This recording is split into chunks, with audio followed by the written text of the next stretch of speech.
it's tricky, man. Yeah. Money.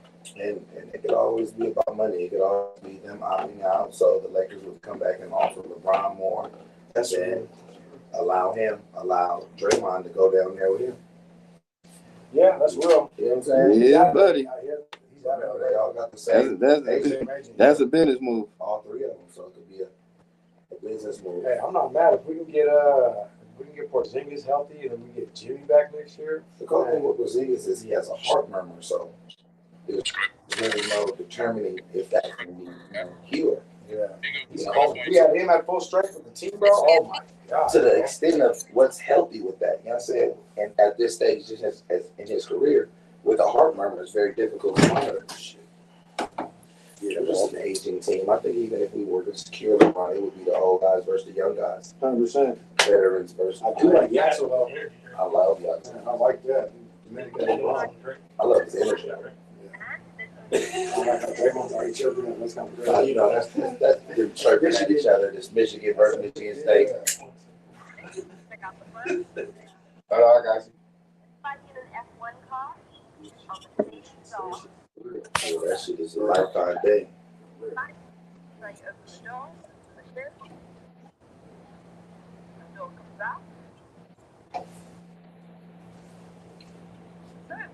Clay said he might be trying to come back. You need to. He can't be used in Dallas. Dallas won't be utilized. I thought they was going to send him to Miami instead of why not? They want to go somewhere with water. So I thought Miami, that's a good ass mix for him. I want to see Clay win, but I don't want to see Clay on a weak ass team. I definitely want to see Clay win. Clay was my favorite one, bro. But Miami just got Hardaway's son. I seen that. Yeah, they just locked in Hardaway's son. And he said he can't. Pop said he won't let him win. Nigga Pop said, nigga, He can't win number 10. He said, I got my own legacy. You gotta make your own. I fuck with that. That was raw. He said, man, you gotta make your own legacy. Look at this. Thanks. Right. We still was doing a podcast, bro. We're on episode 100 right now. 1,000. Fuck, bro, that should be rocking. That's gonna be like ESPN first take. No, that's just that consistency on that shit is, you know, with us, it's just having that shit. And I think consistency is consistently rolling. Hell yeah. I think it's something that you just got to delegate the time to. Yeah, but once it's rolling, it's ready. Because they've been asking me, like, hella major spots been asking me, like, what's up, bro? We love the content that you're doing. We just. I could imagine, bro. You got a hell of people here. Hell of people. Like, even Matt just secured his shit. Matt just secured a deal. Like, all the smoke. And he's going to start doing podcasts and shit. He like, bro, I need you. He's like, bro, give me 10 episodes, bro. And we could, you know what I'm saying? Them niggas are getting money, bro. Mm-hmm. Yeah, them niggas 10 million, bro. Showtime, that mean they get him 100 million. I said, what? Just to get up there and talk shit? That's it. Oh, shit is crazy. Joe Buttons, Charlemagne. Charlemagne deal was insane. Yeah. I'm quiet as cat off camera, not rolling. I'm waiting on the ink to dry for my radio show with KBLX. You know, they just switched formats. So we just locked in with them to do like a back on air. So I'm happy about that. That's great. The biggest shit. Number one show. We don't talk about it. Same dude that I had who produced that show is now the head dude over the whole shit. So I'm trying to run it back. All right, so shit. Camera's rolling. Audio on Zoom. Whenever you're ready to go, let's do it. Ready? I look hella fat on camera. Gotta lose weight. Tell myself that this year. Ready? Yeah, we good. Man, we back again with another one, man. It's the Wake Your Ass Up podcast, man. We got a very special guest, man. Town legend, man. A boss, man. An innovator. A community activist. A black brother that puts on for everybody, no matter what color, what ethnicity you is, and what religion you might stand by. What we got today? What's going on, man? It's your cousin, man. Your cousin Stanley, man. Come on. You feel me? Come on. I'm just chilling, man. I love what you're doing, man. I love, you know, the setup, the consistency. Off camera, we were talking about I think how dedicated one has to be to have a podcast going, just in general. So to be able to show up and do these things like that, so I commend you for that, and man, just appreciate, this is long overdue. It's something that we have spoke about doing since I think you created this even during the pandemic of just talking and following up to getting the podcast going now. So, excited to be here, man, and happy, to share some ideas and thoughts with you. Oh man, thank you. It's an honor. We're gonna start from the very beginning, man. Like, how was Mr. Fab's upbringing? But we can start before Mr. Fab. How was Stanley's upbringing? Very humble beginnings. I think it's no different than anybody that comes from the areas that we come from. Divided household, parents fighting drug addictions. During that time, you go stay with your grandmother, crowded house. I think the need for cater to have certain attention in the midst of 12 kids staying at a 2-3 room house at Granny's house. And Granny doing her best to take care of her kids, still while loving and meaning for her own kids, hoping that they get better and praying for them to get off drugs. And that created a tight knit, close family. My mother had 11 sisters and 1 brother, so my family is very close. We were very, very tight knit as far as cousins raised like brothers and sisters. And we were all siblings instead of just cousin peers. We were all more so like brothers and sisters, me and most of all of my cousins. Growing up in those situations, lost my father early. My father died to AIDS when I was like 11 or 12. Mom made a promise to get her life back on track and dedicate everything that she was doing in life to my well-being. And she was one of the most supportive mothers that anyone could ask for, any child that could ever ask for. Just she supported me in any endeavor that I ever wanted to do, whatever it may have been. Whether if it was sports at that time, if it was fashion, if it was. I think the only time she ever went against me is when she threw my baseball cards away. He's still falling from heaven for that one. That was crazy, bro. I'm like, I mean, sometimes like, bro, I had collection. But nah, man, my mother was like the greatest human on earth in my eyes, which I feel like every person should feel their parents are. And she set the catalyst for what it was to be a parent. So let's rewind back a little bit. When did the separation come between the situation between your parents and you having to be with your grandma? Very early, like I don't even have a picture of my mom and dad together. I don't even have many memories of it, at least pleasant memories. I think a lot of things were, they were young. My dad had a child, his firstborn, at 16 by a woman that was almost 10 years older than him. So he was forced into adulthood prematurely.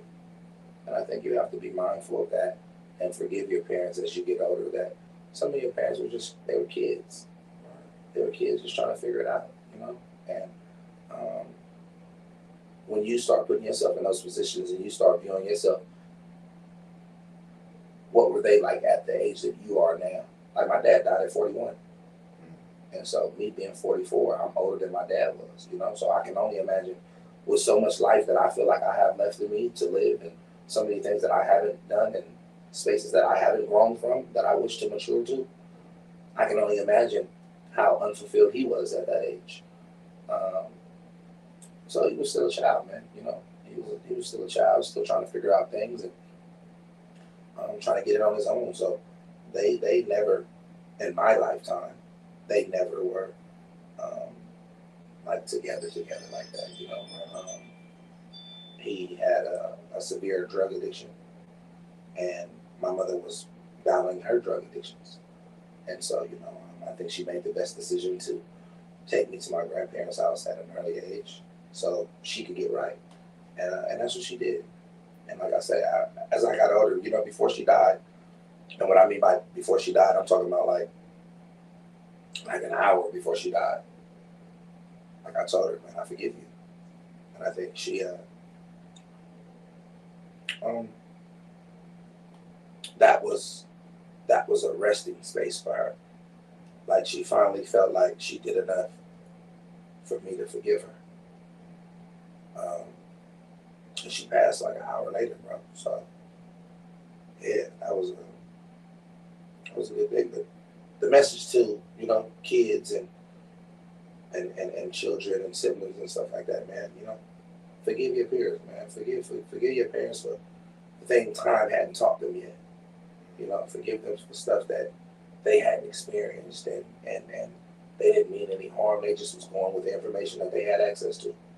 And so sometimes we have to forgive our parents, man, for what they don't know at that time and understand they was just working with the scraps they was given.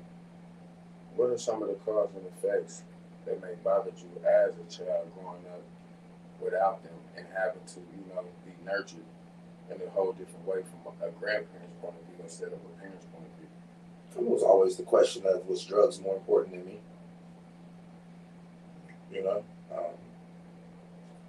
Was an addiction more important than loving your child? We played sports growing up, so going to games and seeing all your friends, fathers and brothers and stuff in games, and you're like, damn, like my daddy ain't never come to see me play basketball. Like, you know what I'm saying? And then watching how tired your mom was coming to a game after working 2-3 jobs, just so she could have some form of support. And she want to be at the game and be excited, but she dozing off because she didn't work the 16-hour shift. Those things are humbling, man. Those things are stuff that makes you don't trip off of it when you're young, but when you get older, you look back like, damn, like that was a burden. Carrying those burdens as a young age, like, was drugs more important than loving your child? And those were conundrums that you fight through and you swim through. And when we young, we hide it behind. We mask it. We mask it by a multitude of things. We mask it by clothes, money, cars, girls. We mask it. I think I remember vividly, my days of being a class clown and just being a jokester and trying to take out what I was going through internally on others that wore it visibly. You could talk about the dude that wore Pro Wings, or you could talk about the girl whose hair wasn't done because, they weren't able to mask it as well as you were. But we was an argument away from being homeless. We had roaches. We had, you know what I'm saying? But some nice clothes and a nice smile can hide all that. So you never know what somebody's going through. That's why they say it's very important that you check on your friends that are always convivial, your friends that are always upbeat, the ones that make it seem like nothing's going on, because those are the ones that are suffering the most. So you were always a fly kid growing up, that I've seen throughout some of the, monument stories and, pictures that you can show us throughout your journey. You always was fitted. But as I can see, sports and basketball was kind of like your first love. What were some of the things that, gave you the mentality to even want to play sports due to the things that you were dealing with? Baseball was my first love, which I think like many people that grew up, that's when black kids played baseball a lot. Babe Ruth. Yeah, Babe Ruth, like baseball, like that was like, all my friends played baseball. It wasn't as many, the access to AAU basketball like it is today. And things like, you know what I'm saying? You had Berkeley Cougars, Oakland Dynamites, the Saints. You know what I'm saying? And this before the Saints was even like, the Saints came around like when I had like teenagers, but it was Berkeley Cougars, Dynamites, or Kappa, MC Hammer, New York Times, New York Life. You know what I'm saying? Pal. You know what I'm saying? Or that. So you either, every Saturday you was at Greenman, you was at Mosswood, or you was at Concordia. And those was the baseball days, man. And I think sports were synonymous with an option that we felt like we could utilize this to get out of our situations. We could change our situations, especially if you had proximity to individuals that actually made it. And they gave you a hope. They gave you, looking at Ricky Henderson and being like, man, he's from Oakland. Dave Stewart, like, damn, he's from Oakland. You'd be like, yeah, they play for the A's. They're right here. We can make it too. And I think those, Big Roberts and other individuals, Terry Pendleton, those are like people that were from Oakland that we were growing up that were baseball players at those times. And so baseball was a love. And I felt like being on that diamond or being on that basketball court or being on that field, it took away from the reality that you had to return home to. A lot of us spent more time on that playground because once you went home, you knew what you was entering. You knew you was entering in an abusive household where your parents were fighting and bickering, or it was just tough. It was, some people were. I mean, some of the things that some kids that were going through, man, when they were old enough and had the courage to tell their stories, it makes you realize why they were the way when they were young. When you hear women get older and be like, I was getting raped when we was kids, like, damn, like, oh, like, you see the reason why they were so either hypersexual or super standoffish, or some of the dudes was getting touched on, and the reason why they were so violent and so angry. And yeah, man, childhood psychology, man, when you study and dive into the dichotomy of that, it begins to make you observe things with a deeper lens. And like I say, sometimes sports kept us away from the realities that was going on at home. So did you ever participate in the sportatorium, sport?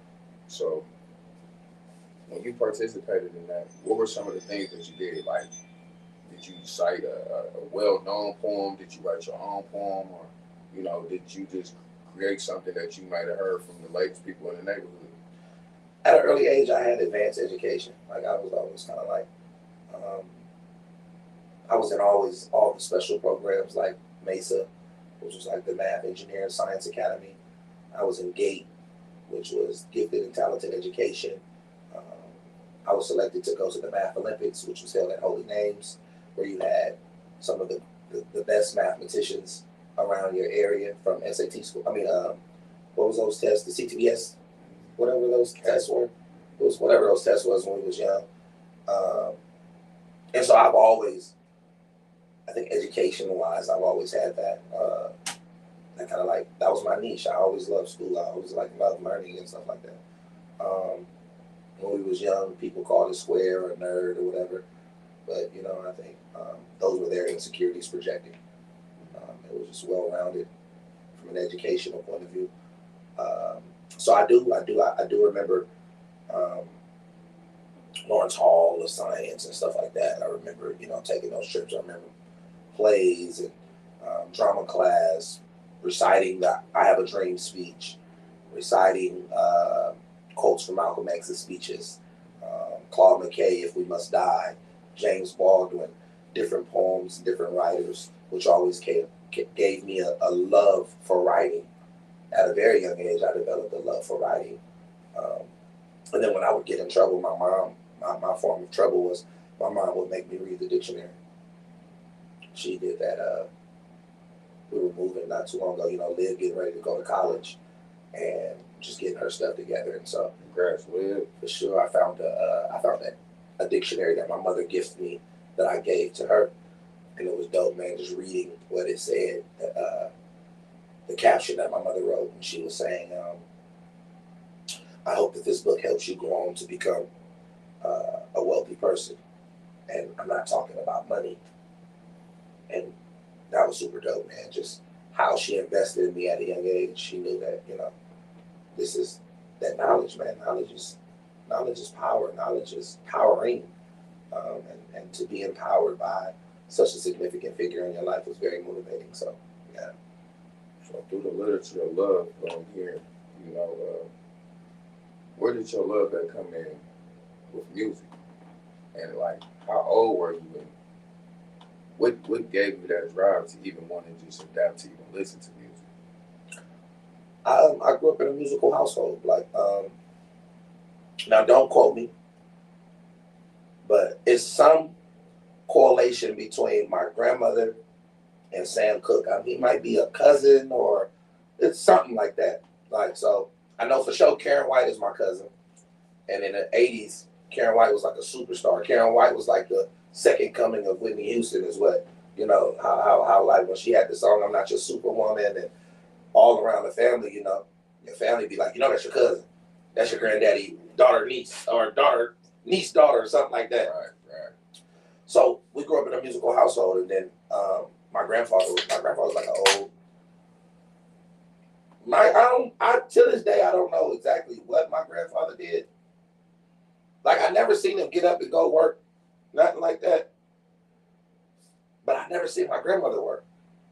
Like my granddaddy had 12 kids, 11 girls and 1 boy. We always had a big house. The bills was always paid. Like I don't know what he did. He just was. I don't know, man. He was like he was a lieutenant. He was a detective. He was an ex military dude. He was a gambler. I don't know, man. I know. I tell you this. I never seen my grandmama work a regular job. I never seen her none of that. But everything was always paid for, and a lot of the stars would always be around. Like, you know what I'm saying? Like I remember, like, my grandma was like Sam Cooke when they would be over here, and the Whispers, and I don't know, like, it was just like people that knew my granddaddy was like, man, AZ, man, Asbury was like, I don't know. So I just come from a musical family, man. I remember, holidays where we all lined up. It was like the talent shows. Everybody had to sing, pick songs.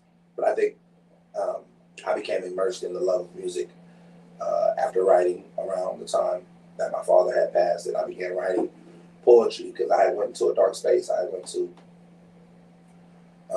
childhood depression.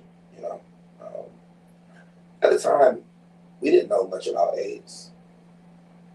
We had always thought that in our community, the way that it was promoted to us, that AIDS was synonymous with homosexual activities, and our community had grew up, very homophobic. And when you hear that your dad died from AIDS, you lost it. Like, what? Like, was my, you know what I'm saying? You start thinking like, what happened? And so I just was, I dove into a lot of, childhood depression, and writing became a gear shift for me. I was able to write my pain away. I was able to write my dreams. I was able to write a lot of those things. And as time progressed and hip hop became the most influential genre of music, people would be like, yo, you should turn this into that. You got rhyme, you rhyming already. And I just started going towards it, man. And hey, man, it was a great decision to me that I feel like I made, because it's changed not only my life but many around me. So for those, a lot of people probably hear that Fab first introduction to the music was Nick Latin, but I know Fab had a mixtape before Nick Latin. What was that? It was called Nick Latin too. It was me, Bobby Drake, EB, and Do Damage. I had so Do Damage was like my first producer, who did. So Dude was a young kid from North Oakland who comes from a musical family. His brother was in this group called The Bums, which were signed to Sway, and they were on I think they were on Tommy Boy. I can't really remember. I think they were on Tommy Boy, but at the time they were like super hip hop group, and Evolve was like probably one of the dopest rappers ever. D-Wise and Evolve, and Dewey was like their little brother, so he was projected to be like next in our area. So everywhere we went in North Oakland, we knew that, man, your brother just had a video on Rap City. We see, you know what I'm saying, and Dewey used to be at the swimming pool. He'd be, beatboxing and making beats. He had like the O-Dog braids. And he'd be beatboxing, and he'd be like, Stan, bro, we gonna get in the studio. And everybody knew he had a studio at the house. I'd be like, man, give me a beat, man. Let me get some beats. I remember he gave me a tape with some beats. And I was like, damn, these hard. Like, so me and Mondo, we just started, rapping over the beats. Mondo had a host. Mondo Surratt. No, not that one. Not Surratt. Mondo Cole. Not Surratt. Surratt was a little younger than us, but Mondo Cole, AC. AC had like a setup at the crib where he had like an old radio boombox, and he had a studio. He hooked it up. He broke off one of the headphones, and hung it up. That was the mic. Mike. And then we'd be at Jack House's Mama Jack. And we'd just be recording. We'd be recording at the stuff. And I was watching AC and them sell tapes. They was selling tapes at school. And I was like, bro, put this on tape for me. How can I come to the house? And so we did some stuff. So, I mean, it's a long journey, man. But we created the first project called Nick Latin, produced by EB, Bobby Drake, and Do Damage. And I was just in the streets, just passing it out, selling it. A lot of people was like, you know, I think it was my introduction to the locals, like, oh, you rapping, oh, he rapping. And it was a great segue for me to kind of be, you know, to find what we were doing. I made it to the Source magazine with that, and battling and rapping, and then I hooked up with Jazzy Jim and Gary Archer, and that was the push that, you know, any kid could dream for. So, Jazzy Jim and Gary Archer are brothers. Yes, sir. But who is Nooch to you? My first cousin. Nooch is my mother's sister's son.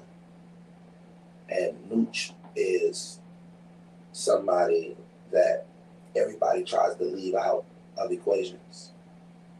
But Nooch had to do a lot to do with a lot of artists from Northern California doing some of their first shows, some of their first tours. Funny that yesterday, well, I don't know when this is going to air, but funny, my cousin Root Dog was like the first rapper in the family, right? And Root would come down, he would have like posters of his stuff, and you know when you're young, somebody on a poster, you like, you rich, like you made it. And Nooch was hustling, like, you know what I'm saying, ain't no doubt about it. Nooch was hustling. Nooch was like, Nooch was involved in, you know, urban pharmaceuticals, and he was hustling. He was putting a lot of money behind his brother. Root is his brother, but Root was like, hey, like, PD, you rapping? I'm like, yeah. I'm like, cause I'm rapping. He like, man, we finna go on. He said, man, I'm finna go on tour, man. We finna go play around Seattle, Oregon, all the whole stuff. He's like, I'm gonna ask Dez if you could go with us. And I'm like, bro, I'm going. I'm like, I don't care what she say, I'm going. And I was like, Mom, can I go with Ruben? And she was like, hell no. She was like, man, them niggas is going to jail. And I'm like, nah. I'm like, nah. This touring, it's a raps tour. She like, and you know, my mom was super overprotective of me, man. You know, I was her only child. I was really her only everything. You know what I'm saying? So she was always just a loving mother. But she was like, man, go ahead, dude. She was like, that's what you want to do? And so Root took me on his first like tour, and Nooch threw that tour. Like Nooch moved a lot of us around, bro. Nooch gave a lot of us opportunity to go places, and people, whatever they say about him, right? You know, one thing they can't deny is he gave people opportunity to get, and still to this day, moving around, networking, hustling. He showed me a lot about the game. My mama taught him a lot about the game, and he, you know, we bring it back full circle, man. That dude is the ultimate hustler. My cousin has always been and will always be one of my role models, man, and a go-to guy when it comes to the art of hustling. You know, I watched him make nothing out of something. I watched him go from being a brick man to being a promoter to networking. And, you know, hey, man, Nooch, man, who you with is who you know. So we want to know the truth today, right? Who introduced Fab to Mac Drake, and how did Fab even coincide to even make Win to even be in his confidence to even know about Mr. Fab? The truth is B Love and Justin Lomax. Okay. Yeah. B Love Yeah, donks too. Whips. Those were whips. did a documentary called 23109, I remember that. Exhibition of Speed. They came to my mama's house and filmed my part. And I think that's the first time that Dre got whiff of me, because this was right before Trill TV, or around the same time that Trill TV was coming out. And so Dre was distributing that documentary for Be Love because Justin Lomax was the cameraman. And of course, Dre had to see it and preview it. And he was like, Cuddy, who is this? Like, this personality is crazy. You feel me? Hella funny. Like, who is this? And Nooch was like, nigga, that's my cousin I was telling you about. That's my he like, that's my mama's sister's son. Like, my real little cousin. And Nooch like, and because Nooch was managing Dre at the time. Hold on.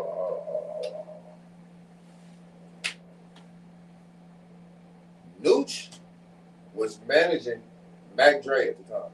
Facts. Wow. It's a fact. And so he like, nigga, we're gonna pull up to my auntie house. And they pull up and came and got some weed. You know, my mama sold weed. My mama was the weed lady. And so they pull up, I'm on the stairs, and pull up in the Benz. He like, P, auntie up in there? I'm like, yeah. He like, let me get some weed. I'm like, all right. I'm like, what you want? This shit like, man, let me get 3 for Dub. I'm like, look, man, I don't got 3 for Dub. I got like 3 for 25 for you, bro. So he like, nigga, Mac Dre, nigga, the Cuddy in the car. So Cuddy was like, Cuddy rolled when I like, yeah, Cuddy. I'm like, damn, my nigga, bro, Dre to the hood, nigga, what's up? And that was it. Dre was like, yo, auntie sell weed, Cuddy? He was like, Cuddy, that's crazy, Cuddy, your whole family hustlers, Cuddy. And that shit was like, that was the kickoff, man. That was the kickoff. And then Kilo was like, we had been seeing each other in traffic. You know, everywhere they go, I would be in these places, and they would be like, nigga, you be everywhere. It's like, you know, I got the rap truck at this, you know, the rap vehicle. Yeah, so I'm everywhere they at. Hey, come who you fuck with? I'm like, I'm to the neck, bro. I'm like, you feel me? It's just me and Gary thugging it out everywhere. And man, that was you know, it was inevitable. That's how it was. Nooch was like, hey, we finna go on the road. Whoa, come on, let's go with it. So I think the first tour that we really went on was an Andre Nicotina tour. And a lot of people don't know that Nicotina, Dre Dog kind of like gave a caboose to Mac Dre. Like when it came to those other fans.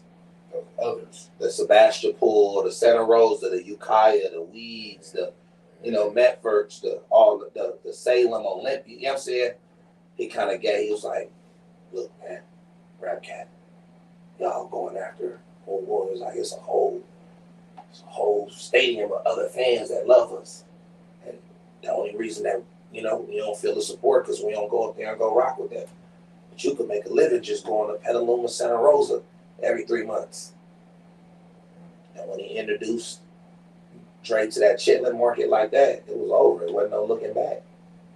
Because he gave him a whole new fan base. So when he first went up there, the first bill was like Nicotina, Mac Dre, Keeg, damn, who was on that card? Root Dog, I think Quinn. The first card, and I was opening for all of them, like, cause I hadn't been, you know, they hadn't. I just was hella dope at freestyling, but I hadn't had no songs or nothing like that. But I always been a good performer.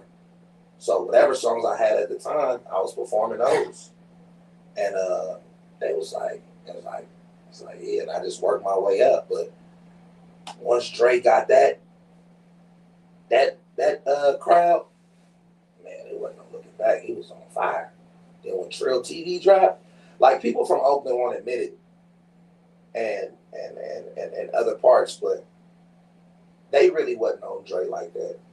I had just said that in the Trump Boys interview. Yeah, they wasn't on Dre like that. Like you got some real Mac Dre core fans, but until like Trill TV and unfortunately after he passed. That's exactly what I said. But like you know what I'm saying, it was like, cause I'm gonna keep it a buck. When I saw Trill TV, I'm like, that nigga living like this. Trill TV changed my whole outlook on Dre. Cause I remember life is crazy because now that I look back at it, it was inevitable for me not to rock with Dre, it seemed like, because I started getting into a little trouble around 13, 14. And my mom sent me to go stay with my auntie Suzette. And she lived in the Crest. So I spent my summers in the Crest. Like, you feel me, on Rodale, like right above the Crest. And my cousin LaJuan and B Love was like best friends. So years later, when B Love was like, I'm doing this documentary, he came and was, you know what I'm saying? It's crazy how life worked like that. So years later, he's like Petey. Because nobody, like, they didn't know Fab. I was cousin Petey, you feel me? And they was like, it's like, oh, you FAB? Oh, that's crazy. It's like, that's Petey. So for the summers, I was going out there showing him the gigs. You know, he was gigging at the house parties. So it was crazy, bro, how life be working like that. Like, so it was dope. So just that whole little synergy, how things happen. But when I seen Trill TV, and I was like, this nigga got G-Wagons, this nigga got Cougars, he chains, his image. Man, that took it to a whole nother level. So, are you the only official Fizz Entertainment artist, or is there others that's with you that's Fizz Entertainment artists? I don't know. I wouldn't be able to say that truthfully. You know what I'm saying? You know, when I did a song on that, what was the record on Kick Off the Club? When I say I signed on the line with Fizz ENT, nigga, we never signed no paperwork. It was never no contracts. Till this day, it's all verbal. So it was like, you rocking? I'm rocking. Like, you know what I'm saying? We never signed no. It was never no lawyers or nothing signed ever to this day. So for me to go out and say, man, I was the only signed artist on Fizz ENT, I think a lot of that be territorial, or artists be wanting to be more than, you know, you know what I'm saying, more personal. Like, you know, I think the string of me meeting Dre and Dre passing may have only been like a small window, like maybe a year and a couple of months. Like, you know what I mean? Like, if that. Like, you know what I mean? So I tell people all the time, history will make it seem like y'all was closer than what y'all actually was. But the window of me meeting Dre, building that, you know what I'm saying, that camaraderie, that brotherhood, we didn't get that long. It was just like, it wasn't, you know what I'm saying, we didn't get a chance to flourish and to watch the maturation of that friendship, of what it could have been, glue in like that, you know? So, but his relationship with Ryder, like, you know what I'm saying, I think that was like his little brother. Like, nobody was tighter with Dre outside of the immediate, you know, 5 cats, like, you feel me, Doobie, you know what I mean, and the folks that he really rocked with like that. But of course, you gotta always show love to me. Doobie was always the most solid because he was honest. Like, Doobie is always, and I feel like Doobie is the unsung hero in a lot of those things, like where they forget about how important Doobie played, because he was still the turf bandit. He was still the one you could go slide through Sawyer and see him outside. You know what I'm saying? You could see, you know, he was turf bandicoot. And, you know, and Sleep Dank and all of the other individuals that was part of the, you know, the original Romp and the crew, stuff like that. But Clyde, Huss, You know, him and Hus was super close. But yeah, though, so for me, I would never go out and say that. Now there were a lot of individuals that came around after he passed, and um, they'll say things like, you know, that they were there, and you know, that's on them. That's what they gotta live with. Right. In 3 words, how would you express like Dre?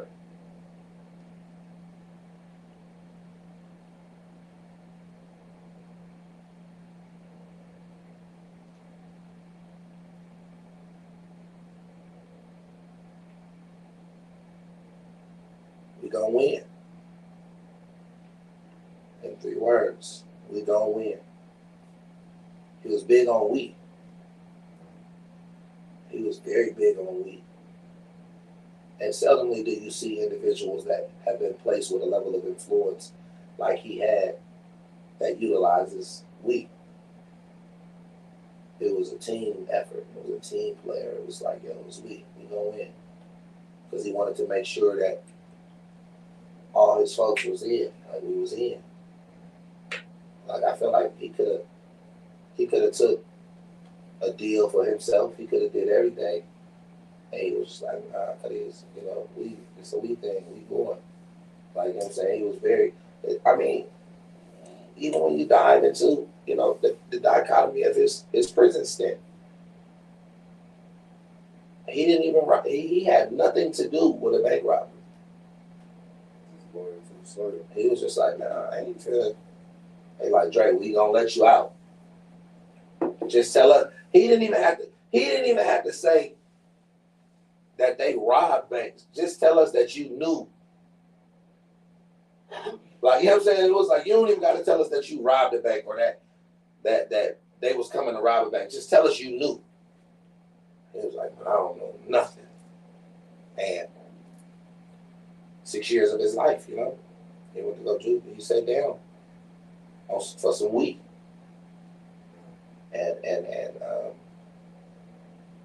we gonna win was always, to me, that was just his mindset. Like, I even just watched how he took on responsibilities for the whole camp, for everybody. It was just like, damn, put it out there. You know, that's why I see a lot of the same sentiments in his crew. I mean, but they come from neighborhoods. They come from neighborhoods that's family. When you come from neighborhoods like that, you got that type of energy. You don't see that today because there's so much individualism. It's easy to cut somebody off if you ain't grow up with them. Y'all rep the same thing, but y'all ain't grow up together. You ain't ask somebody, mama, could you spend a night? Like, it's hard to backdoor somebody that you really grew up with, sharing socks with, sharing, you know what I'm saying, foot and head at the, you know what I'm saying, at the end of bed. You know, I know you pee in the bed, but I ain't gonna tell nobody. Them our secrets are safe. Like, you know what I'm saying, it's hard to. You take a different kind of dude to cut somebody off like that, like, you know what I'm saying, or some egregious act that's unforgivable. But when you come up with folk like that, it'd be hard to mess up their friendships. So let's speed it up a little bit. You know, you created a dope album that got a lot of shock value at the time, Son of a Pimp. You got a lot of great production on there. Sean T, Tracks a Million, and a host of others. You know? Tracks wasn't on that album. Tracks wasn't on that one? Not He was on the next one. Nope, he wasn't on Son of a Pimp too either. Damn. Nope. So it was just something that you just worked with throughout the time. Me and Tracks a Million did a song, and he used it for his album, which was like one of his biggest songs that he ever produced. Wow. Outside of Super Hyphy, but he did Sideshow.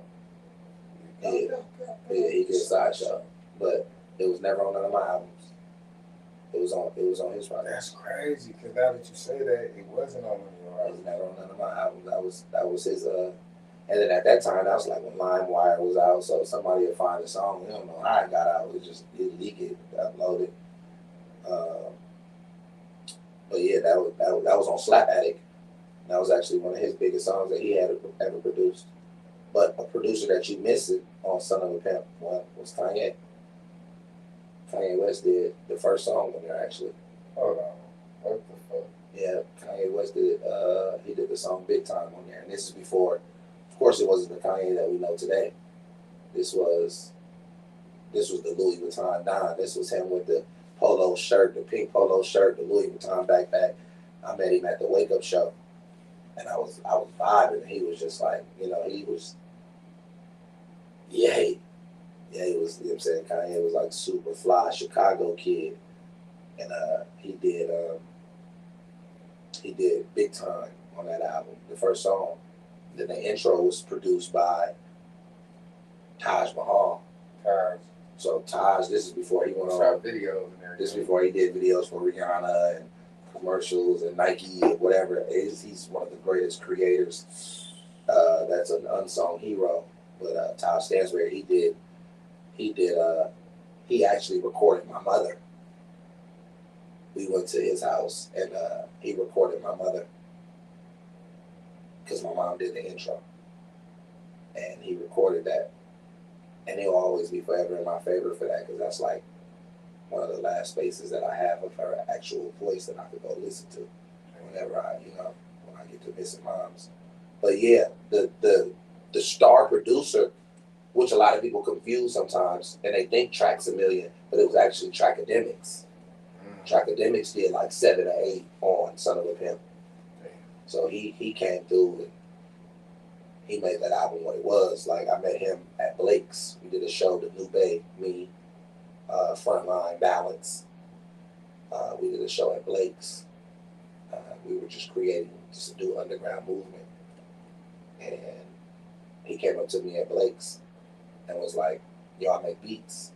And he gave me a beat CD. But when I got to the car and played the beat CD, it was other people rapping over the beats. And I'm like, bro, I called the number on the CD and I'm like, bro, why would you give me a beat CD with people rapping on it? He was like, nah, those are my beats. I just wanted you to hear them with other people's lyrics. Like, so he would do mashups. Like, he would take a Nas song and put it over one of his beats. And it was like, I was like, oh, that's crazy. I'm like, well, number 3, number 6, number 8. He was like, I'll send them to you. And till this day, he's one of my favorite producers, man. Trackademics is, he made that album what it was. He gave me the soul and grit on my album. Unfortunately, people only took towards the hyphy songs, and they made it seem like that's what it was. But that album was so much more than just a hyphy album. It was very well-rounded. So, as time progressed within that time, you signed to who? Atlantic. How did that coincide? And I remember you actually had the Ghostbuster car in the video. From my perspective, from what I've seen, it seemed like a lot of senators and top executive kids start having car wrecks and stuff like that, and you had took on the scrutiny behind that. How did that feel at a time when you were at the height of your career and representing a city that really wouldn't get a good look at that time? Well, I think that I've become the fall guy for everything that people don't want to take accountability for my whole career. Like, I'm always getting blamed for something. But I take it with a smile, man. It's a part of leadership. At the time, B.O.B. signed with Atlantic. He signed an artist deal. It was time. It was up for us. We had been going around shopping to different labels and things like that, and Atlantic was the only label that was offering us a label deal. Being from the Bay Area, you think that, man, I ain't signing no artist deal. I'm in a label deal, but we didn't know nothing about no labels. We didn't know nothing about no infrastructure. So I ended up signing the label deal with Atlantic. Knew nothing about running the label. Knew none of that. They gave me freedom, which was actually more so rope to hang yourself. It was like, yo, you can go turn in a project until your album is ready. You can create a project through a subdivision, which was through SMC. I put out the Pedestrian. That's what the hammer on had. I put the Pedestrian out, produced primarily by Rob E. Shanti had a few on there as well. But and I think what they were looking for that album to do very well, based off the success of the first album and the impact at the time. I had about 8-9 records on the radio, and I think nobody at that time had that many songs on the radio. And these are things that people forget. And sometimes when you remind them, people be like, damn, you did have Super Sick With It, Kicked Out the Club, Hey Lil Mama, Ghost Ride New Oakland. What else I had? I think I did the Vans remix. I had a Grown Man remix, which was in heavy rotation. I had we had did the sideshow. Then we did Cars. no, I wasn't on everybody think I was on Muscle Cars. I wasn't on Muscle Cars. That's Keek and Keek and Turf. And Turf. Yeah. And then I had I think it was like one. It was like that. It was like one of those. That's like two. So Hood Stars. So me and Hood Stars. So it was like 9 records at once. That was like in like, you know what I'm saying, in rotation that was getting played like on radio heavy, and nobody at that time had that many records on the radio. Oh, and it was Metros and Chirpers, and Metros and Chirpers. Like, so I was going up, like I was up. So you know what I'm saying, they was looking at the radio spins. They was like, bro, how do you have 10 songs, 10 songs on the radio? So the labels were super interested. Like they super interested. They wanted to grab, and then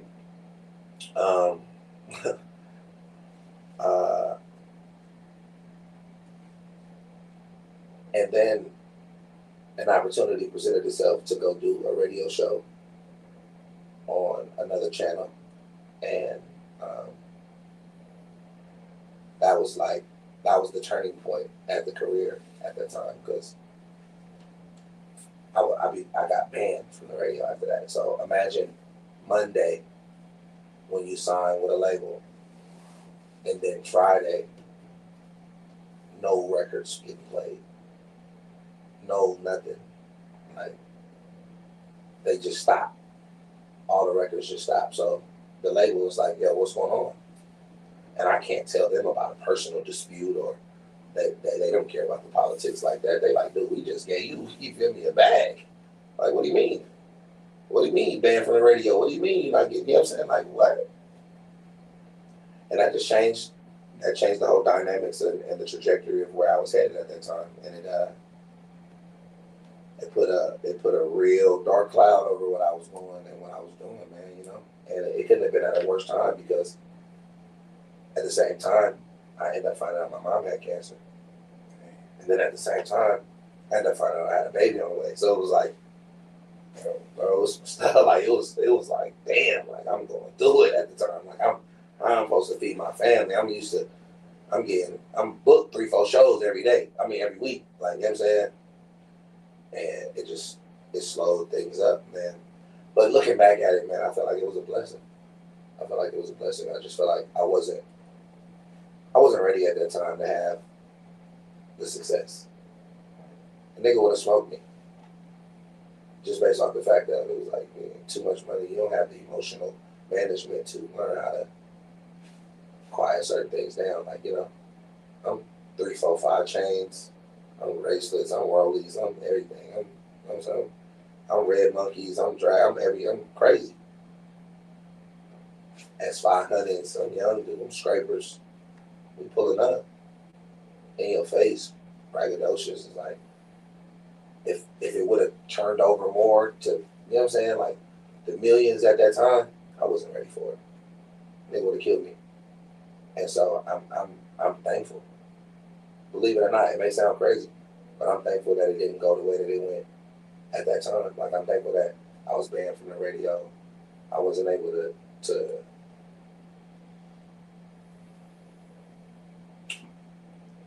Mayweather fought in the Olympics, and he felt like he beat Duke. He got a silver medal. I think that's like his only notable loss, you know what I'm saying, on record. And he felt like he beat Duke. But if it wasn't for that loss, he wouldn't have became the Mayweather that he is now. That loss is what fueled him to be like, I'm never going to feel like that again. I think me being banned from the radio and having everything taken from me and being ostracized, and the public never knew nothing about that. All they blamed was, oh man, the fan hype moving fumble. But when I tell people, bro, it's easy to fumble when you mute the loudest voice, and now people can't articulate what the area is going about, and then our elders, when you get them to talk about it, most of the young generation, they won't relate to them. They like, how the dude that's been doing it for years gonna tell me about some new stuff that's going on? We want to hear it from the youth. And then when the youth aren't in position to articulate it, to translate it, you're like, okay, well, you can't explain it, well, I'm gonna leave it alone. And it was like, I felt like it was unfair. Do I feel like it was fair? No, not at all. It's crazy that you said that, right? Because I was going to ask you, how do you feel about hyphy never becoming a genre, but it was also a movement? And a lot of people don't understand the difference between hyphy never became a genre. So we have a lot of disconnection of expression towards things that not understand the terms of business, because crunk became a genre, but hyphy never did, and it was due to, I feel like, not having the longevity of into the culture, as a whole. So, what is your take on that?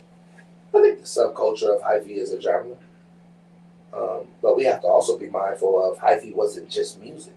It was a lifestyle. Hyphy was like that nigga that woke up that morning and was like, bro, I'm on one, bro. A derogatory word. Like at first, hyphy wasn't cool, bro. It was a nigga that was with the shit. My niggas like, bro, that nigga too hyphy, bro. We cool, bro. Like, bro, watch out, bro. Hold on, bro. Pull over here, bro. Hella hyphy, bro.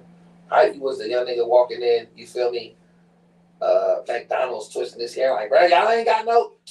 Bro. These suckers up in here, man. Niggas sucker, bro. I'll straight one of you niggas, bro. Like, hyphy was like who? Sonny Bo, like, that was like a real, like, there was like Cred and them niggas was like hyphy. Like, if you got a chance to know Cred and Damari, the Ghost Town niggas and the West Oakland niggas, like that, them niggas was hyphy niggas. Them niggas was niggas that was like, bruh, niggas tripping, bruh. You feel me? Like, niggas be like, bruh, them niggas tripping, bruh. Like, Cred is who made people say whatever they want to do. Like, Ghost Riding came from a nigga, Pretty Bo. You feel me? The double suicide door for the gold thing. Come on, Ready Bo son. Like, you feel me? Like that was like, Cred would pull up to Tech in the blue van and jump out and just be dancing. This is a black ass nigga, man, with hella gold teeth in his mouth, and he was with the baby fro, and he was like the epitome of like, nigga, that's a town nigga. You feel me? He had let the van ride. He was a young nigga. He represented culture. He was everything. He was like, nigga, all the Ghost Town niggas he was like they logo. He was the logo for the young Ghost Town hypey niggas. He was like, nigga, yeah, come up, nigga, goddamn, nigga, West Oakland. And that was Ghost Ride. That was like Cred. Originally, a real town nigga tell you Ghost Riding was when you used to steal bikes from Alameda and you ride. You feel me? You Ghost Riding this bike and you doing it like that. Like, you feel me? That was like where, you feel me? And then niggas start doing their car like that. So, yeah, man, like, hyphy was like, I feel that if genre is here, when we talk about hyphy, if hyphy the genre is here, then hyphy the lifestyle has to be up here, because there were certain people who made music with hyphy cadence, hyphy language, hyphy words, and things like that, but they didn't exude the lifestyle. Like, you can emulate it. You can emulate it by, so we say this, and that's a hyphy song.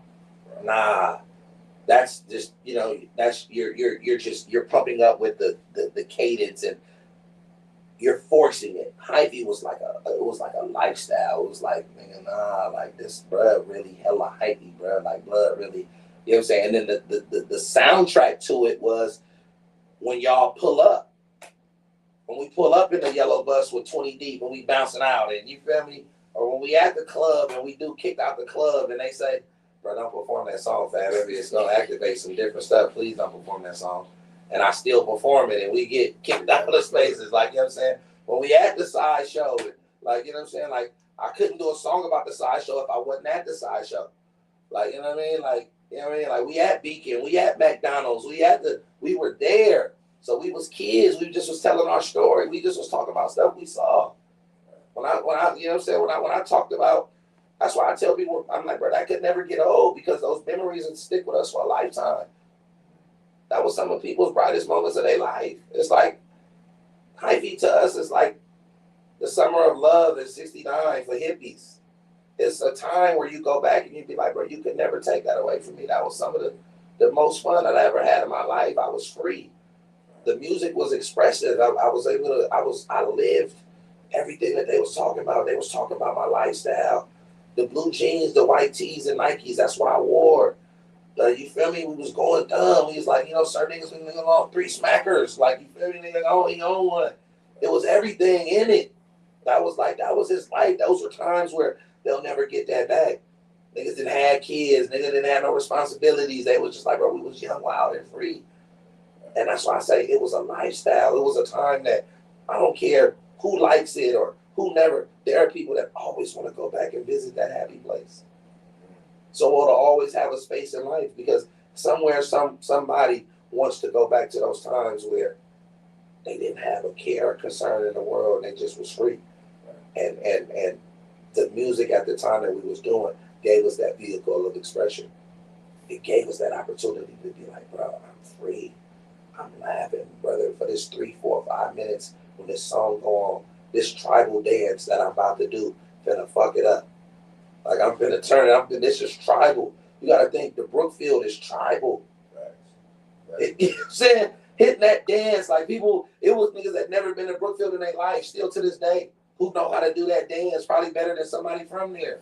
Right. Then if you really was at the house parties, you knew the difference between the Brookfield and the 10th Street. Right. It was like, you know what I'm saying? This was like, you know what I mean? Seeing Lonnie and Lil Lucas and Deacon and these niggas was at the house parties. Seeing Jay Stalin pull up on the bike with Sid and Jazz. Like, you know what I'm saying? We was there. Like, it was some poignant figures in those times. I was like, you know, M.A. pull up in the candy wine thing. And it's like, man, that's that nigga M.A. right there. Like, you feel me? Like, you know what I'm saying? This one he had Spot Smashers. This one this one Shady was like, you know, Shady was a hooper. So, but Shady start, you know what I'm saying? You know, he from the corn. So when they start doing a spot smashing, him, Tank, Lil Tim, and you feel me? It's like, damn, them niggas like, you know, watching that. Like, that was what our life was, you feel me? Wheezy, Crid, you know what I'm saying? You go to 9-0, you see niggas outside, like, you feel me? This one, you can ride by a spot and do this one. That was the East side. When a nigga pull up and be like, hitting the dirt road, going to 7-1, hitting the red fence, like, that was, you know what I'm saying? Come on, bro. So when people talk bad about it, I'll be like, bro, you must have didn't like your childhood. You must have didn't like what you were saying. There was times that was sacred to us, bro. That was like, there was some really amazing times, nigga, hyphy trains and pulling up, like, man, getting like 4 o'clock in the morning on whistle tips, home base, side shows, pack and save. Like, you feel me? There was times, bro, they can never take from us. Like Flip said, Bernie Mac on Blood Rim. They can't take who he was, Chip. Can't take who he was. Like, you feel me? That's some time, bro. Remember the Titans. Well, I ain't gonna lie, bro. The way that you elaborate and you explain things, bro, you can make a person vividly see that shit clear, bro. Especially if you was there. A lot of times, bro, when niggas be breaking shit down, bro, you can feel the lie in it. It's like, bro, that shit, you made it so clear, bro. I remember. Bro, you had red line sluggers, bro. This when you and you feel me? Every moment. Bro, remember you had with the red line, bro. Y'all came out, you feel me? Bro, from Vegas was, you feel me, but putting the money behind y'all. Y'all was on one. Y'all was busting moves, Fat Man. Come on, bro. I remember it like yesterday, bro. The lesbian, what was her name? She was there. Damn, I can't think of her name. But we was kids, bro. We was there, bro. We did the song, you feel me? I be telling people, like, bro, like, the crazy part, bro, I was blessed to do music with you at the height of your career. Come on, for real. A lot of people can't say that. And I produce all them records. Come on, bro. You know what I'm saying? That's a new one for me. I never knew that. I produced the Where You From, that Yellow Bus. Yeah. I produced the one with Keek on there, the one with Ryder on there. I never knew that. And it was crazy, bro, at the time. And this was fresh when Drake was fresh, like you said. He was fresh fast, you know what I'm saying? And creating an order with these young men and, you know, be able to fight and defend with some of the best at the time, because it's like, damn, y'all was giving us opportunities to be on stages and perform. We was holding it down, you know what I'm saying? And I can actually say that we was in there performing before a lot of these people were, you know what I'm saying? Oh, God. Had mix and master music at a young age, you know? And it was crazy how I ended up getting on some shit. So it's crazy because I had hit for 20,000, and I told Fat Man, I'm like, I need Fab and Keek on some shit. So he like, man, you come up with that 20 bands, I'll match you with the other. You feel me? So we got you, Keek, riding all the shit. You feel me?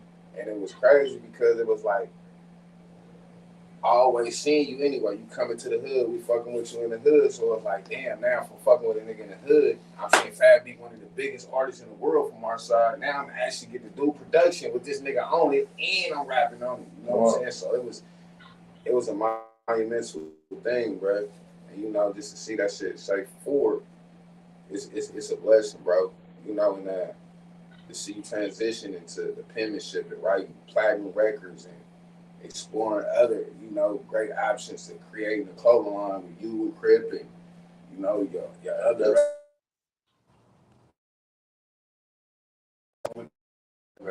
magazine, you know what I'm saying? RP to Cuz, man, you know, left us at a monumental crazy time, you know. And I'm just sitting back just hearing you talk, bro. I'm just thinking about, like, you took a lot of losses, bro. You know what I'm saying? From Doobie to News to fuck.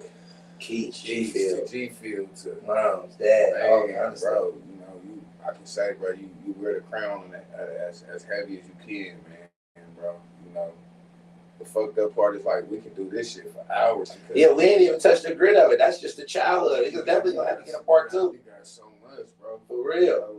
We ain't even went past 2008 yet. We had 2000. We had 2007, 2009. Commercial, Warriors, right? You know what I'm saying? Your relationship with Steph and CC Sebastian. For you know what I'm saying? The things that you do for the community. You know what I'm saying? That even the endeavors that you put your hand out there. So I feel like you put your hand out there so much sometimes that where I think you should, bro.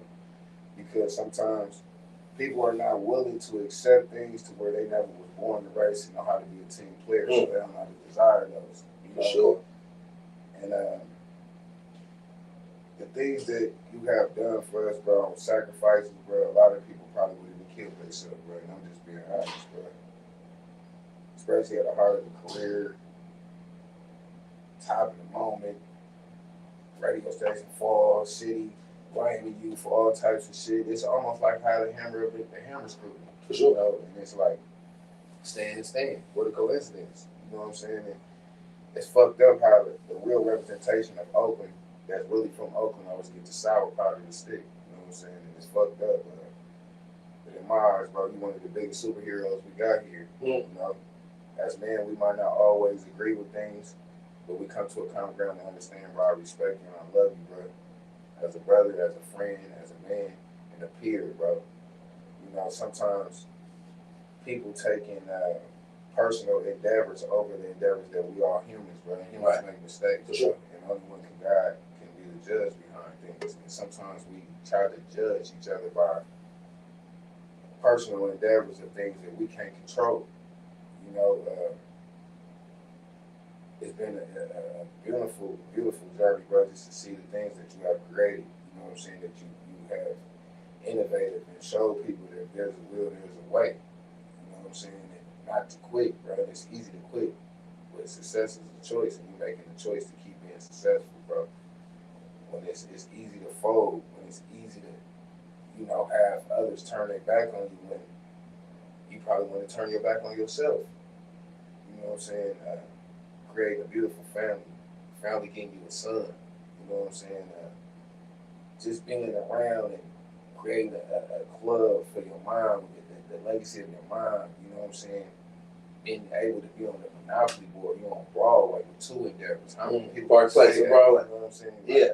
that shit is dope, bro. You know, it feel good to see a person like yourself because it's fucked up, bro. But a lot of people need to start understanding you like our Jay-Z, you like our Nipsey's and shit. To be able to touch you and to see you on a daily basis, bro, I think people should take more heed to that shit, bro, because it's fucked up. We don't support our people and look at them like celebrities until they gone, bro. But you are our celebrity. You are our family members to where we look at the forefathers. You feel me? Like, and the appreciation, I think, should be appreciated, bro, while we have you here, bro. You know what I'm saying? Motherfuckers like to wait till people gone to just show them appreciation or acknowledgement. You know what I'm saying? And it's like, acknowledge the fact that, bro, you circumference things that it might have been unbelievable for those. Yeah, man. Some of the things that, you know, looking back in hindsight, bro, with some of the things I overcame, with some of the things that I've achieved, I just take it all with a grain of salt, man. And the reason why is, hey, man, when you become a parent, everything you're doing is just so your kids don't have to go through some of the struggles that you went through, and you want to be able to pass on something to them. But the cold reality about things, bro, is that in 100 years, bro, nobody that knows you and nobody that you know will be alive. And history is not always for certain. Because the historians of the future may not agree with something that actually happened, and they'll tell it how they want to tell it. It'll become his story. That's why it's imperative that we document our lifestyle. We do things like this. We write literature and books. I got a copy of my new book for you. I brought it in here. And you tell as much of your story as you possibly can, because, like I say, man, in 100 years, just 100 years, which is not long, when we talk about how long this world and life has been going on, in 100 years, no one will know who you are. And that's the cold reality. Like, anybody in here, do you know your great-grandparents' parents' name? I do. Your great-great-grandparents' parents' name. Yeah. So 2 generations removed. That's dope. Oh, you know why? Because, like, Oh, you want me to? like that's a beautiful thing. Like, because if you ask somebody like me, like, you don't know your great-great-grandparents' name. That's crazy. Like, what was your great-great-grandparents' mother's name? And we don't know. And that's not that long ago. Like, you know what I'm saying? That's not that long ago. And so I say that to say, when a person asks me that is legacy important, and it's all a grain of salt, bro. Like, live your life. Do what it is that you want to do. Experience, laugh, love, cry, enjoy. Tell people you love them. Tell people, you know what I'm saying, forgive, forget. Do what you got to do, you know what I'm saying? And don't let the pressures of life take life from you. A lot of people then crashed out and then failed to shortcomings because of just others. And, like, you know what I'm saying, I can't be your expectations of me, bro. I can't be who this person want me to be. I got to live the life that I want to live. I'm happy. I'm fruitful. I'm doing what I can do to become a better father, to become a better friend, a better listener. And I'm just living, because at the end of the day, bro, at the end of the day gonna end. And it's gonna go on with or without you. You know what I'm saying? It's gonna go on with or without you. And your best bet is, man, prepare your children to survive life without you. Hopefully you can help them, prepare them financially, mentally, spiritually. But hey, man, to the believers and sky daddies, if there is a place, hey, man, may the work that you've done, may the ultimate supreme being be pleased with. And you allowed access to that. If not, your heaven is what you create here. Before we go, I got 2 last questions. I really got a million questions. What would you tell a young man of today that might have the talent but don't have the desire due to the wrong lack of the influence that's encouraging them to go left? But with the life of music, maybe can change their life. I did a lecture not too long ago, and I talked about rebels with a cause and rebels without a cause. This generation is more fearless than any generation that has ever been for our people. We don't care about white people. We don't care about, like, and when I say about white people, I'm not just talking about, like, you know, I'm talking about the structure, the infrastructure of white supremacy as far as suppressors and oppressors and the rule of, you know, the man got me this way or the white man got me like this way. Like many of our ancestors feared white supremacy as far as the control. Like, you ever get around some people that get to whispering when white people around? Like, bro, what's wrong with you, bro? Subconsciously, they've been, you know, indoctrinated into thinking, hold on, bro, I can't, you know, I can't let them hear my intrusive thoughts. And so we've been in fear. We've been in fear for, you know, the rumors and the stories that we heard our grandparents tell us that they used to hang them. And, you know, them being the superior being and a superior race in our minds sometimes still stays there. So a lot of people, but this generation, they don't fear that. They don't fear religion. They don't fear nothing. Like, they're the most fearless generation ever. And that can be very detrimental if not curated correctly. Like, you can be a rebel without a cause. That means you're just monstrous. Like, you're tearing everything up. You're a walking demolition team. But if you give that same fearless young man and young girl a cause, something to stand for, something to fight against, something that has restrictions, boundaries, and guidelines, and you give them that, they'll go on to be the greatest creators of our time. Huey Newton was 19 years old. Bobby Seale, Bobby Hutton, they were teenagers, and they created a cause. They created a cause for the obstruction of what black men were going through, and the scrutiny and being ostracized and marginalized just for being black. And they said that they were going to take a stand against that. They created self-defense classes. They created self-educational classes. They created emotional wellness groups. They created feeding. They created something at a young age that gave them a cause. And they'll continue to go out, and they made history as teenagers, fearless young teenagers. But then when the power structure began to become too big, they were divided. And the technology that the government used to divide them was so decisive that it was so divisive, no one could expect a teenager to deal with something. The AI technology that they had at that time, where I can call you and it make it seem like I'm somebody else. Like, yeah, man, you know, I got your wife. Like, you know what I'm saying? Now it was like, I'm going to put Carmichael against Eldridge Cleaver and put Bobby against Huey. I'm going to put Huey against Bunchy. I'm going to put Bunchy against Fred Hampton. And I'm going to divide all of the leadership. And I'm going to make everybody, and now you got corruption. Now you got, I'm going to say that, you know, Dr. Angela Davis was this, and Sister Elaine Brown was this, and now you have corruption. And that's how we watch the Black Panthers fall. Our young kids are now in the same position to be that fearless. So to group it around, because I don't want to, you know, the question is, find you a cause.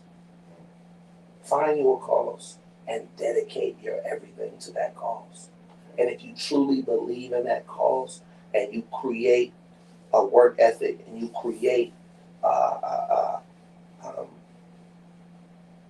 a blueprint and a guideline that can help you move towards the trajectory of where you want to go in life, and you see yourself continue to move forward, and you're taking steps, whether it's slow steps, big steps, small steps. If you can say, I may not be where I want to be, but if I look back, I'm not where I was. So that means that there is forward progress. Keep moving forward. At 44 years old today, I'm not where I want to be. But I have so much travel distance from where I was.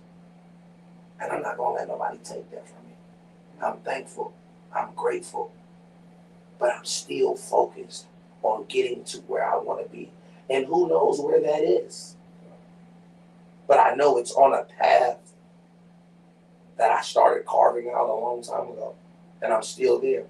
I look at Quincy Jones didn't write Thriller until he was 55 years old. One of the greatest songs that has ever been composed at 55. So that means I'm there. As long as I stay close to my dreams, I could pull something off a dream tree. So stay close to the dream trees, man, and pull some fruit off of it. Through everything that you've been through, what do mental health mean to you? Mental health is everything to me. It's easy to have peace in a peaceful place. But can you establish peace in the times of war? Can you establish peace in the midst of your worry? Can you create peace when everything is chaotic? And then, how would you describe peace? What is peace to you? My mental wellness and my mental health is something that it's a daily battle. It's a daily struggle. I fight anxiety extremely hard. There's seasonal depression around the holidays. I'm condensed. I'm super, because I get to missing my mom. I get to missing my family members. As you get older, you know you're getting closer to death, and that's a mental game alone in its own, because none of us know what's beyond this realm. You know what I mean? And knowledge curses you with clarity, because as you get older, you begin to be like, yeah, right. Like this is it. Like, you know what I'm saying? Like you know, we want to have hope that there's a Disneyland in the sky, but you know, the reality of it is like, bro, you got one shot. You know, create this heaven while you're here and live life. So there's a multitude of mental challenges that we go through. I know me personally, and I'm not afraid to admit it. Even parenting. It's easy to parent a kid when they gonna say, yes, daddy, to everything you do. When you're able to tell them, you know, do this, do this, do this. But when they start telling back, start talking back, you're like, damn. You know, the worst thing that a person can do is treat his daughter like a bitch he used to fuck with. This is just reality. I know some of my niggas who treat their daughters like chicks they used to fuck with. Like, damn, my nigga, like, nah, man, bitch act like her mama. But that's your daughter, bro. I don't give a fuck. Emotional immaturity. So being able to have the mental fortitude to stay down and parent your daughter, not just saying, oh, you 18, you grown, you on your own now. Nah, this still is over. I'll parent till death do us part. You feel me? For real. Till it's a wrap. You know what I'm saying? I go most. You know what I mean? I ain't finna, oh, you on your own. Nah, I ain't on your own. Not while I'm alive. You know what I'm saying? Being there for your kids, being there for your son, and you know, not knowing how, you know, to wanting to be the father that you wish you had to your son, and you know what I'm saying, loving on your son with and not, you know, it's emotional, bro. So these are a lot of things that help, you know what I'm saying, with your mental health, bro. You ain't gonna always figure it out. Then after you've been maintaining a certain lifestyle for so long and certain things start changing, and now you gotta make adjustments. Now you gotta trim the fat around certain things. Imagine being able to do certain stuff for so long, and now financially that ain't available no more. So now you can't, now you gotta make adjustments. Now, you know what I'm saying? Hey man, life is serious, bro. And like I say, people wear that mask. And very seldomly do you see people of influence be as open and transparent. They make it seem like everything is transparent, that everything is good. Like you may see a person like me and you be like, you ain't got no worries. he chilling, bro. You got a club, you got a store, you got one, you got Lamborghinis, you got Maybachs, you got all these other, man, that shit don't mean nothing. Another bill, another problem. Nothing but a bill, another problem. And another nigga who might be thinking you more than what you is and want to do something to you. Just cause. Like, damn, bro, like, you mad.